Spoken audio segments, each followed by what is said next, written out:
नमस्कार, मैं हूं कीर्ति और आप देख रहे हैं न्यूज तक। न्यूज तक पर हम कोशिश करते हैं कि हमारे दर्शकों को उनसे जुड़ी जरूरी जानकारी अपने शो के जरिए दें। और इस वक्त जो सबसे ज्यादा जरूरी जानकारी बनकर उभर रही है वो ये है कि दिल्ली एनसीआर में जिस तरीके से पोल्यूशन की चादर जो बिछ गई है उससे लोगों को सांस लेने में बहुत ज्यादा तकलीफ हो रही है। और इस तकलीफ के चलते अलग अलग बीमारियों का, अलग अलग परेशानियों का सामना उन्हें करना पड़ रहा है। और ऐसी में ही एक साइलेंट बीमारी जो है वो हम कहेंगे लंग कैंसर भी है। और इसी मुद्दे को लेकर बातचीत करने के लिए मेरे साथ मौजूद हैं, कंसल्टेंट के तौर पर काम कर रहे हैं डिपार्टमेंट ऑफ ऑन्कोलॉजी में, आदित्य सरीन। डॉक्टर, बहुत बहुत स्वागत है हमारे शो में। हम आपसे बहुत सारी बातें करेंगे इस शो में और दर्शकों को सारी जानकारी देने की कोशिश करेंगे लंग कैंसर से जुड़ी। बहुत बहुत स्वागत है। शुक्रिया। तो आप देख ही रहे हैं कि आजकल पॉल्यूशन किस स्तर पे आ चुका है और it is kind of an हमारी इमरजेंसी काइंड सिचुएशन क्रिएट हो रही है। और आप बच्चे हैं, बड़े हैं, बूढ़े हैं, सभी इस चीज़ से बहुत मतलब घबराए हुए हैं।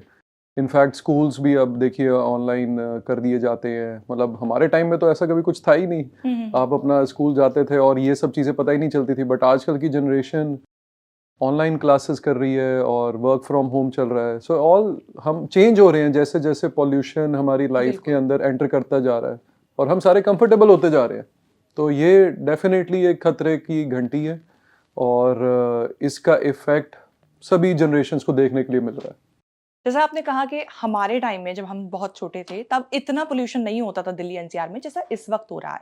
तो जाहिर सी बात है बीमारियां और लोगों की परेशानियां भी बढ़ रही हैं लगातार समय के साथ साथ। ऐसे में पोल्यूशन से होने वाला जो लंग कैंसर है वो किस तरीके से प्रभावित कर सकता है? देखिए अगर आज से 10-15-20 साल पहले की अगर मैं बात करूं तो जनरली जो हमारे को कैंसर की टाइप मिलती थी वो एक किस्म का कैंसर होता था जो स्क्वैमस सेल जिसको हम कहते थे कि वो कैंसर सिर्फ उन्हीं में मिलता था जो स्मोकिंग करते थे। ओके। एंड मेजॉरिटी हमारे पेशेंट्स वो आते थे जिनके अंदर कोई हिस्ट्री ऑफ स्मोकिंग थी। लेकिन अब आज की डेट के अंदर 50% हमारे पास ऐसे पेशेंट आ रहे हैं जिनके अंदर स्मोकिंग की कोई हिस्ट्री ही नहीं है। एंड पेशेंट्स जो हैं वो यंग आ रहे हैं। So young mails, young female early diagnosis के साथ तो आ ही नहीं रहे। इनफैक्ट वो एडवांस स्टेजेस में आ रहे हैं और वो एडिनोकार्सिनोमा वाला वेरिएंट लेके आ रहे हैं। तो इससे पता चल रहा है कि डेफिनेटली कुछ तो चेंज आया ही है और हिस्टोलॉजी में भी चेंज आ गया। तो वो जो फितरत थी उस कैंसर की, जो पहले स्क्वैमस मिलता था, बदल रही अब है। हमारे को एडिनोकार्सिनोमा मिल रहा है और नॉन स्मोकर में मिल रहा है। तो अब जरूरी नहीं रहा कि आप स्मोकर है या स्मोकर नहीं है। अगर किसी को कैंसर होना है तो हो ही जाना है।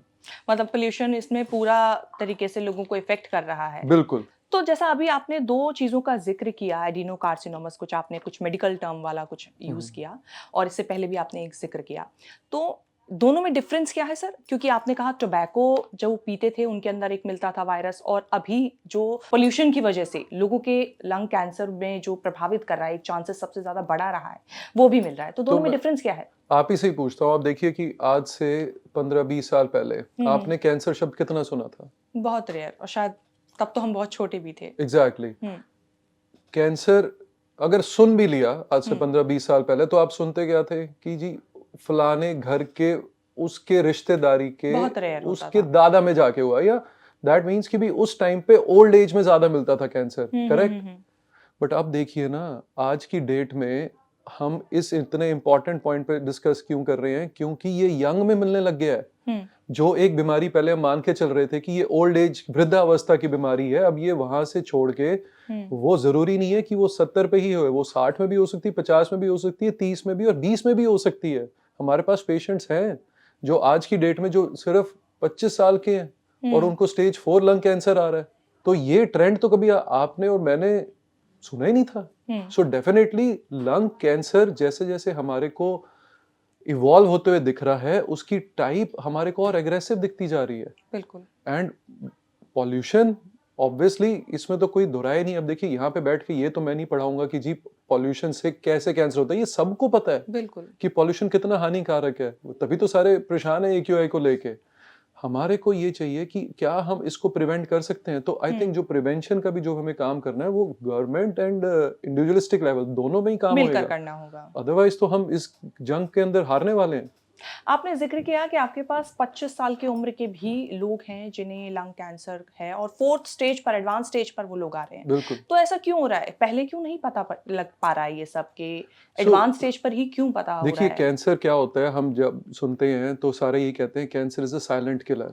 बिल्कुल। ये अगर किसी को रोग लग जाए हुँ, और ये डायग्नोसिस में देरी हो जाए, हुँ, तो वो उस लेवल पे हमारे को पता चलता है जब वो ऑलरेडी अर्ली स्टेज की बजाय लेट स्टेजेस में हो जाता है। आज की डेट के अंदर जब हम कैंसर की बात करते हैं तो हमारे को ये कहा जाता है कि जी कोई सिम्पटम आना चाहिए। वेल, हर बार ज़रूरी नहीं होता।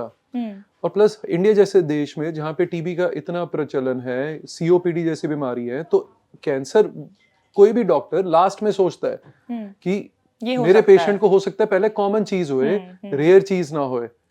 अब इशू ये हो जाता है कि उस कॉमन चीज़ को ट्रीट करते-करते वो जो पेशेंट्स जिनको सच में कैंसर होता है वो मिसडायग्नोसिस, वो टीबी की टैबलेट लेते रहते हैं। हुँ, तो जिनका अर्ली स्टेज, स्टेज 2 या स्टेज 3 ट्यूमर होता है, वो हमारे को 4-5 महीने के आके हिस्ट्री देते हैं ओके।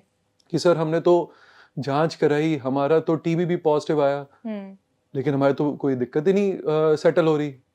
तो होता क्या है कि कभी-कभी कैंसर और टीबी साथ-साथ चलते हैं। ओके। तो उन्होंने एक चीज़ तो डायग्नोज़ कर ली कैंसर नहीं हो और पाया। कैंसर डायग्नोसिस ही नहीं हुआ, वो मिस हो गया। और फिर अनफॉर्च्यूनेटली हमारे पेशेंट्स को स्टेज 4 में आना पड़ता है। सो लैक ऑफ अवेयरनेस कि इसके हुँ, बारे में जानकारी ना होना, भले ही वो गवर्नमेंट सेक्टर है या प्राइवेट सेक्टर है, वो डॉक्टर है या हेल्थ केयर वर्कर है, हुँ, एटलीस्ट एक common side effect, common symptoms and science पता होने चाहिए कि ये अलार्मिंग सिम्पटम्स है, इनके बारे में चर्चा होनी चाहिए हर जगह। जैसा कि आपने कहा टीबी और कैंसर जो है कई बार साथ-साथ चलते हैं। तो इसको डिटेक्ट करने के लिए क्या कदम उठाए जा सकते हैं? देखिए, टीबी के लिए तो जो हमारी गवर्नमेंट की इतनी अच्छी टीबी पॉलिसी चल रही है, उसके हुँ, अंदर आज तक आई थिंक लाखों ही पेशेंट्स ने हुँ, बेनिफिट लिया है। और टीबी के सिम्पटम्स आपकी खांसी आना, हुँ, ठीक नहीं हो रही 2-3 हफ्ते से, बलगम भी आ रही है, हुँ, बुखार चले जा रहा है और वजन में गिरावट, भूख ना लगना, ये हुँ, 4 ऐसे सिम्पटम है जो डायग्नोसिस को टीबी की तरफ पुश करती है। या आप क्लोज्ड एनवायरनमेंट में काम कर रहे हो जहाँ पे हर एक इंसान खाँस रहा है और किसी को पहले टीबी था, उससे भी आपको टीबी लग सकता है। हुँ, तो इम्पोर्टेंट हो जाता है फैमिली हिस्ट्री पता करना कि आस-पास के अंदर किसी को टीबी की हिस्ट्री रही है, तो उससे तो नहीं ट्रांसमिट हो गया। हुँ, और अगर हम कैंसर की बात करें, तो कैंसर के अंदर भी सिमिलर सिम्पटम्स आने के साथ-साथ और सिम्पटम्स क्या आ सकते हैं? बलगम के अंदर खून आना, हुँ, हुँ, खाँसी जब भी कर रहे हैं, खून के साथ खाँसी होना, साँस फूलना, वज़न में गिरावट आना। और जब कैंसर जो है हड्डियों में फैल जाता है, तो एक सिम्पटम आता है, बोन पेन्स कहते हैं हम उन्हें, कि हड्डियाँ ओके। दर्द करती है, हुँ, क्योंकि कैंसर हड्डी को खाता जाता है। कैंसर हुँ, एक तरीके का दीमक है, टर्माइट हुँ, है ये। तो जब हड्डी को वो खाएगा तो जनरली इस पेन का कैरेक्टरिस्टिक होता है कि रात में ज़्यादा होता है। तो इसको ओके। एनी बोनी पेन, जो हुँ, भी कोई भी हड्डी की दर्द रात में ज़्यादा हो रही है और बाकी सारे सिम्पटम साथ में चल रहे हैं, हुँ। तो one should suspect about cancer के बारे में बिल्कुल हर एक को सोचना चाहिए। तो कैंसर जैसा कि आपने डिफरेंस बता दिया कि अर्ली डायग्नोसिस इन दोनों को लेकर हम इस डिफरेंस के साथ कर सकते हैं। बिल्कुल। लेकिन हम जैसे पढ़े लिखे लोग हैं, शायद हमारे लिए भी कई बारी बहुत डिफिकल्ट होता है इसको मतलब एनालाइज़ करना कि हमारे पेन में किस तरीके का डिफरेंस है। हुँ। लेकिन ग्रामीण क्षेत्र के जो गाँव के लोग हैं, वहाँ पर तो बहुत डिफिकल्ट हो जाता है क्योंकि वो तो पढ़े लिखे भी नहीं तो होते, यही डिफरेंस प्रॉब्लम भी है। नहीं पता कर पाते। वहाँ बिल्कुल। पर किस तरीके से किया सो जाएगा? ऑब्वियसली वहाँ पे भी आपको गवर्नमेंट लेवल पे हुँ, हुँ। स्कूलिंग के अंदर आपके जो पीएचसीज़ और सीएचसीज़ हैं, वहाँ पे हेल्थ केयर वर्कर्स की हुँ। यू कैन से अवेयरनेस यानी कि एजुकेशन ट्रेनिंग करानी प्रोग्राम्स चाहिए, भी। ट्रेनिंग प्रोग्राम हुँ, होनी चाहिए। और आई थिंक कैंसर को रादर देन इसको एज़ अ स्टिग्मा लेके कि हम ये वर्ड बोल देंगे, हम इसका इलाज नहीं कराएँगे, क्योंकि ग्रामीण में हमारे को दिक्कत क्या आती है कि जो पेशेंट ग्रामीण से आते हैं, हुँ, नेगलेक्ट की हिस्ट्री होती है, यानी कि उन्होंने इलाज ही नहीं लिया होता। ये सोच के कि जी, ये इस पेशेंट का कैंसर मेरे को लग सकता है, तो बाबूजी का इलाज ही मत कराओ। ये मानसिकता भी देख रहे हैं हम। हम ये भी देख रहे हैं कि पेशेंट्स कह रहे हैं कि हमको कि सर हमने इलाज कराया, लेकिन हमारे हुँ, को साथ लाने वाला कोई नहीं है, क्योंकि इतनी भ्रांतियाँ बना रखी हैं। तो एक और जो बहुत डाउट रखा जाता है और जो मिसकंसेप्शन रखी जाती है कि जी हुँ, बायोप्सी कराएँगे तो कैंसर फैल जाएगा। हुँ, हुँ, हुँ, मैं ये बताना चाहूँगा कि देखिए, बायोप्सी क्या होता है, एक छोटी-सी नीडल टेस्ट होता है। उससे हमारे को टाइप पता चलती है और उसी टाइप से फिर हमारे को आगे ट्रीटमेंट लेने में, प्लान करने में इजी होता है। उस बायोप्सी टेस्ट के हम कोई ट्रीटमेंट प्लान नहीं कर सकते। तो लोग क्या सोच के आते हैं कि जी हम बायोप्सी कराएंगे तो कैंसर फैल जाएगा। तो फिर मैं उन्हीं पेशेंट से एक सवाल करता हूँ कि जो पेशेंट्स बिना बायोप्सी के मेरे पास आ रहे हैं, वो स्टेज 4 में आ रहे हैं मेरे पास, तो उनकी तो बायोप्सी भी नहीं हुई, फिर वो स्टेज 4 कैसे हो गया? कैसे? दैट मीन्स कि बायोप्सी का कोई रोल नहीं है बीमारी को स्प्रेड कराने का। तो वो एक मिथ की वजह से जो पेशेंट इग्नोर हो रहे होते हैं, क्योंकि बाबूजी तो चाहते हैं कि जी अब मैं अपना इलाज कराऊं, लेकिन बच्चे कह रहे हैं कि जी हमने तो बायोप्सी नहीं करानी इनकी, हम कहीं हमने ये सुन के आए हैं। और इशू ये है कि जिनसे सुना है उनको किसी को भी कैंसर भी नहीं था। तो इंडिया में तो राय देने वाले हजारों हैं और पेशेंट को गड्ढे में डालने वाले भी उसके परिजन हैं। अर्ली स्क्रीनिंग के लिए क्या किया जा सकता है? किस तरीके से डिटेक्ट हो सकता है कि जो लास्ट स्टेज तक या एडवांस स्टेज तक पहुंचने से पहले ये पकड़ में आ जाए? तो सबसे पहले हमारे को देखना है कि हम किस एनवायरनमेंट में काम कर रहे हैं। क्या हम अर्बन में हैं या रूरल में हैं? हम क्लोज्ड एनवायरनमेंट में हैं या ओपन एनवायरनमेंट में हैं? जब हम स्क्रीनिंग करना चाहते हैं तो हमारे को अगर ये पर्सनल हिस्ट्री पता है कि हमने पास्ट में कितनी स्मोकिंग करके छोड़ा है या कितने साल हम स्मोकर थे या टोबैको जो थे, आप कभी भी स्मोकिंग छोड़ रहे हैं आप तब भी रिस्क पे हैं। आप ये नहीं कह सकते कि जी हमने 20 साल पहले स्मोकिंग छोड़ दी तो हमारे को कैंसर नहीं हो सकता। बिल्कुल भी नहीं, आपको तब भी होने का डर है। आप अपनी स्क्रीनिंग कराइए। उस स्क्रीनिंग को हम कहते हैं लो डोज सीटी स्कैन से हम स्क्रीन कर देते हैं। तो अगर आप हाई रिस्क इंडिविजुअल्स देख लो कि जो व्यक्ति कितने high risk of cancer developing पे है, आप उन्हीं को स्क्रीन करिए। हर एक को तो मैं नहीं कह रहा कि आप स्क्रीन करिए, लेकिन अब इशू ये हो गया है कि ये तो हम स्मोकिंग की बात कर रहे हैं। अब दिल्ली जैसे शहर में जहां मेरे पास 50% ऑफ पेशेंट्स 50% पेशेंट ऐसे आ रहे हैं जिसमें स्मोकिंग की हिस्ट्री नहीं है, उनके लिए गाइडलाइन से ज्यादा अवेयरनेस ही मैं कह सकता हूं कि ज्यादा इंपॉर्टेंट है। तो ऐसों के लिए रेगुलर स्क्रीनिंग कब तक, मतलब कितने टाइम के दौरान में करा लेनी चाहिए? समय अगर कोई भी सिम्टम ऐसा चल रहा है कि जो इतने 2-3-4 हफ्ते हो गए और सेटल नहीं हो रहा, ऑब्वियसली एक बारी अपना प्रॉपर टेस्ट एक ऑन्कोलॉजिस्ट से मिलके भी कराना चाहिए। यू नेवर नो, आपको पता नहीं चलेगा कि कैंसर अंदर है या नहीं है। और देखिए कि जब एक ऑन्कोलॉजिस्ट देखता है, एक ऑन्कोलॉजिस्ट का यस दैट मींस कि एक पेशेंट को कैंसर है, और उसी टाइम पे एक ऑन्कोलॉजिस्ट का नो कि इस पेशेंट को कैंसर नहीं है, उसकी इक्वल वेटेज है। यानी कि अगर मैंने कैंसर को डायग्नोज किया, ऑब्वियसली एक पार्ट ऑफ स्टोरी तो यही है, लेकिन अगर मैंने ये लिख के दे दिया कि आज की डेट में कैंसर नहीं है उस मरीज को, वो भी देखिए कितना इंपॉर्टेंट है। तो जब भी हम ये डिसीजन देते हैं कि इस पेशेंट को कैंसर नहीं है, तो वो इतने टाइम की साइंस एंड इतने इन्वेस्टिगेशन और एक्सपीरियंस के बाद लिख के देते हैं। सो अगर कोई भी ऐसा सिम्टम आ रहा है जो एक्सप्लेनेबल नहीं है और जो रिजॉल्व नहीं हो रहा है, kindly get an oncology opinion. It is as simple as that. अच्छा, आप क्योंकि डॉक्टर हैं, आप बेहतर तरीके से समझ सकते हैं सरकार इसके लिए किस तरीके से जिम्मेदार है, या किस तरीके की जिम्मेदारी अभी उनको एक एक्शन के तौर पर ले लेनी चाहिए, जिस तरीके का पोल्यूशन इस वक्त दिल्ली एनसीआर में हो रहा है खास तौर पर? देखिए, क्योंकि बहुत ज्यादा इससे लोग इफेक्ट हो रहे हैं। चलो, आई थिंक सॉल्यूशन हम सबने देखा है। बिल्कुल। आपको कोविड टाइम याद है? बिल्कुल याद है। आपको याद है लॉकडाउन लगा था? बिल्कुल। लॉकडाउन के अंदर आसमान कैसा हो गया था? बिल्कुल सफेद, मतलब नीला हो गया था, साफ साफ चीजें दिख रही थी क्योंकि पोल्यूशन भी बहुत कम हो गया था। एग्जैक्टली। आई थिंक कि हमारे पास सॉल्यूशन है, लेकिन हम एक्ट नहीं करना चाहते। अब यमुना का पानी ले लीजिए, उन दिनों यमुना का पानी कैसा था? मुझे इतना तो नहीं पता, लेकिन मैं इतना वीडियोस तो आएगी थी, श्योरली कह सकती हूँ कि बहुत साफ था। एग्जैक्टली। तो हम फंडिंग लगाए जा रहे हैं कि हम एयर पॉल्यूशन को टैकल करेंगे, हम ये करेंगे। Why can't we implement some guidelines कि जहां पे जब हमारे को पता है कि ये महीने कुछ ऐसे होते हैं या ये दिन ऐसे होते हैं, यहाँ पे ब्लैंकेट बैन कर दो।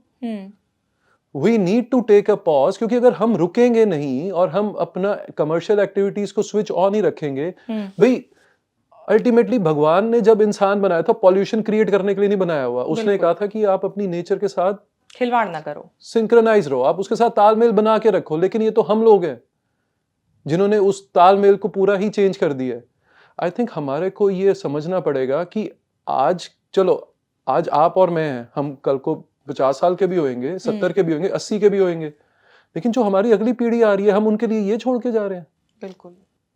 कैंसर, और वो कैंसर जैसी बीमारी जो आजकल छोटे बच्चों में भी हो रही है। तो सॉल्यूशन हम देख चुके हैं। इट इज जस्ट दैट कि पॉलिसीज आप जब तक इम्प्लीमेंट करते हो तब तक हवाएं चल पड़ती हैं और वो बात खत्म हो जाती है और दब जाती है बात।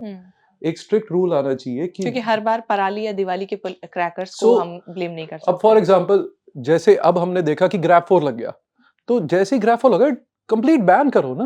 Why are we still continuing it? अगर हमने 3 हफ्ते का एक लॉकडाउन काइंड ऑफ या कोई भी ऐसा सिलेक्टेड एक्टिविटीज करी जो एसेंशियल सर्विसेज, जस्ट उन्हीं को ही ऑन रखो। It is national emergency, you have to treat it like a national emergency. अगर हमने इसके साथ भी दोस्ती कर ली तो फिर हमारी अगली जनरेशन के अंदर और क्या प्रॉब्लम्स आएंगी हमारे को भी नहीं पता। Everything should be stopped for at least 2 to 3 weeks. और ये हम देख चुके हैं कोविड के लॉकडाउन में कि आसमान साफ हो गया, वाटर पॉल्यूशन साफ हो गया। इनफैक्ट आपका स्ट्रेस कितना कम हो गया, आप घर पे ही हो। ऑब्वियसली 2 वीक्स कह रहा हूं मैं ये नहीं कह रहा 1 महीने के लिए बंद कर दो। लेकिन आप देखिए अगर कोई और, मैं इकोनॉमी की बात करूं, मैं नाम नहीं ले रहा उस इकोनॉमी का, वहां पे 1 महीने की उनकी हॉलीडेज होती है, दे डोंट डू एनीथिंग। आज आप वो देखिए कि उनका एक शहर है, एग्जांपल देता हूं मैं, बीजिंग की बात करते हैं या कोई एक कैपिटल सिटी में लेता हूं जैसे कोरिया की है। वहां पे जब बीजिंग का, जब हमारे पास उस टाइम पे फोटोज आती थी हांगकांग की, इतना पॉल्यूटेड था। लेकिन आज नहीं है पॉल्यूशन क्योंकि साफ वहां है। पे इम्प्लीमेंट हुआ है। और वो दोनों इम्प्लीमेंटेशन होती हैं, government and public both will have to come together, public and private partnership, otherwise we will not be able to win. हम इससे जीत ही नहीं पाएंगे, हम फंसते जाएंगे। और सर इसके साइड इफेक्ट्स हम लोग जब देखते हैं तो उनकी बात कर ली, लेकिन ट्रीटमेंट के बाद भी मैंने सुना है, जब मैं पढ़ रही थी, रिसर्च कर रही थी थोड़ा, तब मुझे पता चला कि इसके ट्रीटमेंट के भी कुछ साइड इफेक्ट्स हो सकते हैं क्या ऐसा? पहली बात कि जब भी हमारे पास कोई पेशेंट आता है लंग कैंसर का, तो हमारे लिए सबसे इंपॉर्टेंट होता है डायग्नोसिस। तो डायग्नोसिस जैसे ही हमने बना लिया, उसके बाद हम स्कैन करते हैं, या तो सीटी स्कैन है या पेट सीटी स्कैन है, जो कि हर जगह अवेलेबल है। बिल्कुल। उससे ये पता चल जाता है कि हम कौन सी स्टेज में है। जब स्टेज आपकी डिसाइड होती है, उस हिसाब से आपके ट्रीटमेंट लाइंस डिसाइड होते हैं कि या तो पेशेंट की सर्जरी होनी है, या रेडिएशन होनी है, या कीमो है, या इम्यूनो है, या टारगेट है। सो देखिए इतने सारे ऑप्शंस आ गए हैं।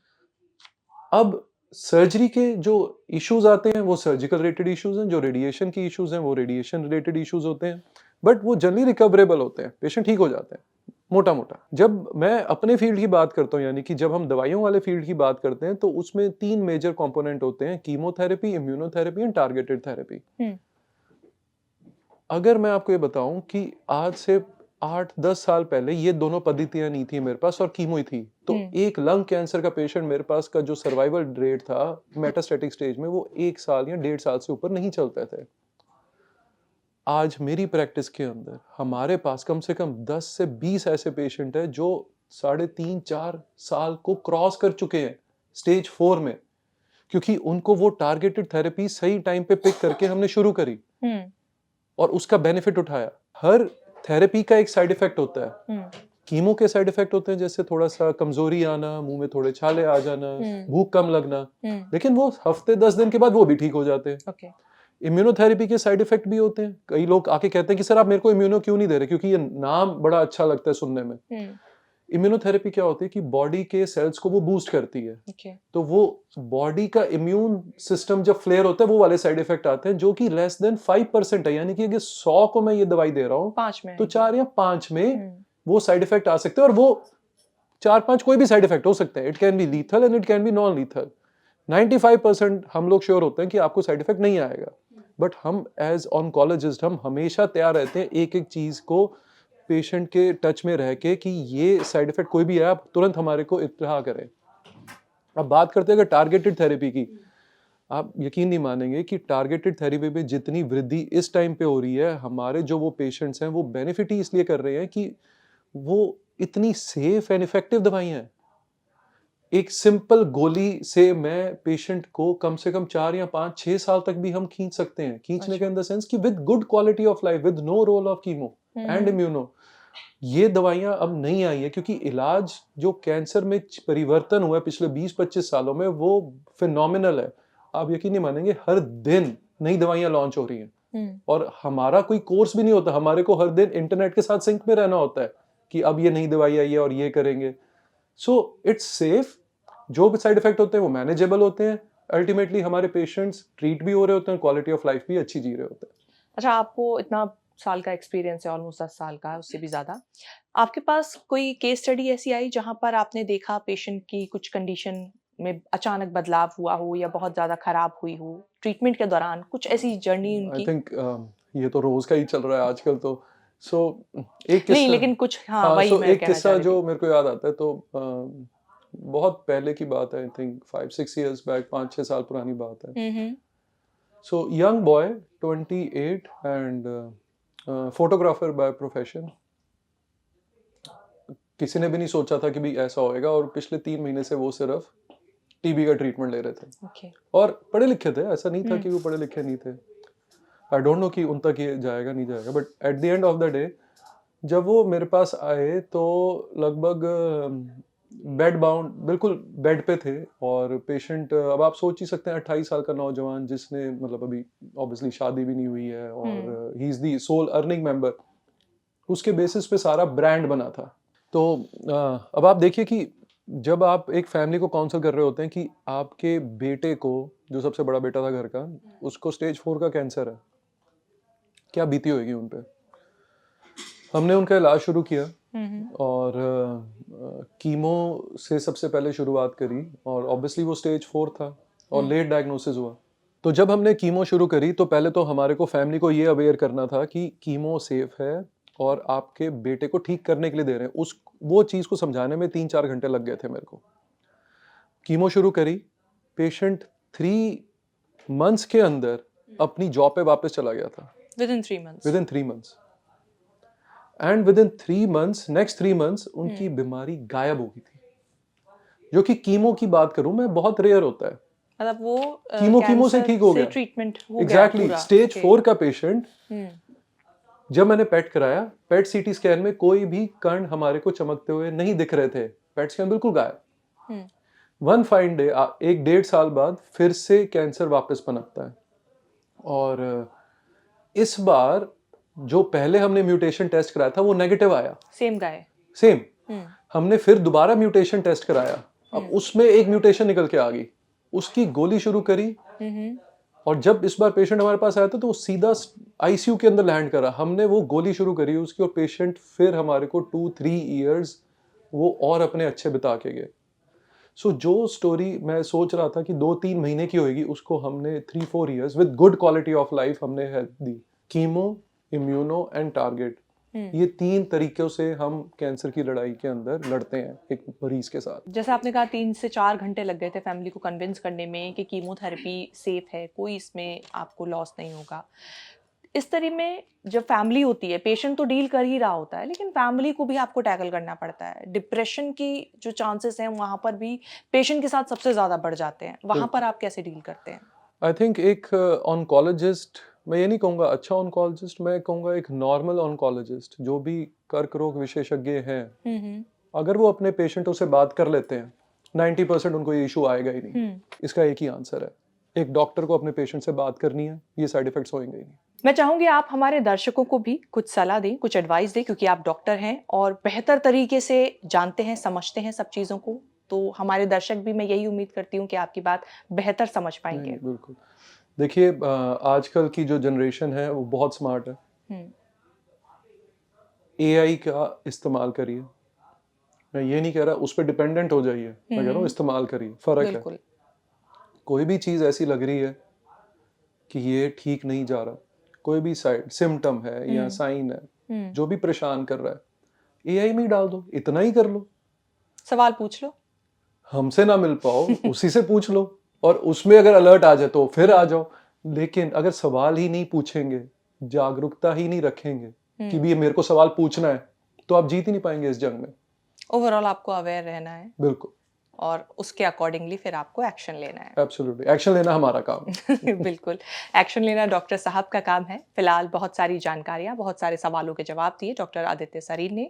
फिलहाल मेडिकल ऑन्कोलॉजिस्ट डिपार्टमेंट में एज़ अ कंसल्टेंट काम कर रहे हैं। 10 सालों से भी ज़्यादा का एक्सपीरियंस है। तमाम जानकारी हमने उनसे जुड़ी और जो जिस मुद्दे पर हमने बात की, वो लोगों से जुड़ी है। उम्मीद करती हूँ ये एपिसोड न्यूज़ तक पर आपको पसंद आया होगा और इस तरह की ज़रूरी जानकारी, ज़रूरी मुद्दों पर बातचीत देखने के लिए, खबरें देखने के लिए बने रहे न्यूज़ तक के साथ। सर बहुत-बहुत शुक्रिया आपका हमारे साथ जुड़ने के लिए। Thank you, thank you.